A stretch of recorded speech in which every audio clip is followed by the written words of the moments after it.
Toyuq bişirməmişdən əvvəl nələrə diqqət etməliyik?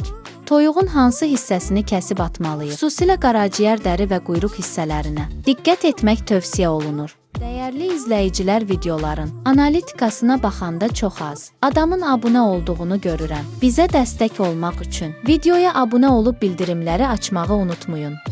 1. Qaraciyər. Toyuğun qaraciyəri insanlar tərəfindən çox sevilsə də sağlamlıq baxımından risklidir. Bu orqan toksinləri toplama xüsusiyyətinə malikdir və əgər toyuğun qidasına əlavə maddələr qatılıbsa, həmin toksinlər qaraciyərdə yığılır. Bu səbəbdən xüsusilə kimyəvi əlavələrlə qidalanmış toyuqların qaraciyəri diqqətlə seçilməlidir.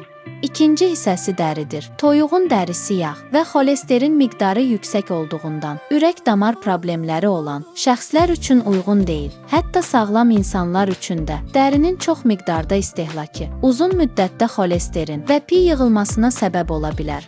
Üçüncü quyruqdur. Quyruq hissəsi bakteriyaların toplana biləcəyi bir yerdir. Çünki buradan nəcis keçmiş olur. Xüsusilə mədə və bağırsağı həssas olan şəxslər bu hissəni yeməməlidir. Mütəxəssislər vurğulayırlar ki, toyuq əti sağlam qida olsa da, bədənə zərər verə biləcək hissələrə diqqət yetirmək vacibdir. Qida təhlükəsizliyi və sağlamlıq üçün qaraciyər, dəri və quyruq istehlakında ehtiyatlı olmaq tövsiyə olunur. Faydalı məlumatlar üçün mənim kanalıma abunə olub bəyənməyi unutmayın. Bu videoda bu qədər. İzlədiyiniz üçün təşəkkürlər.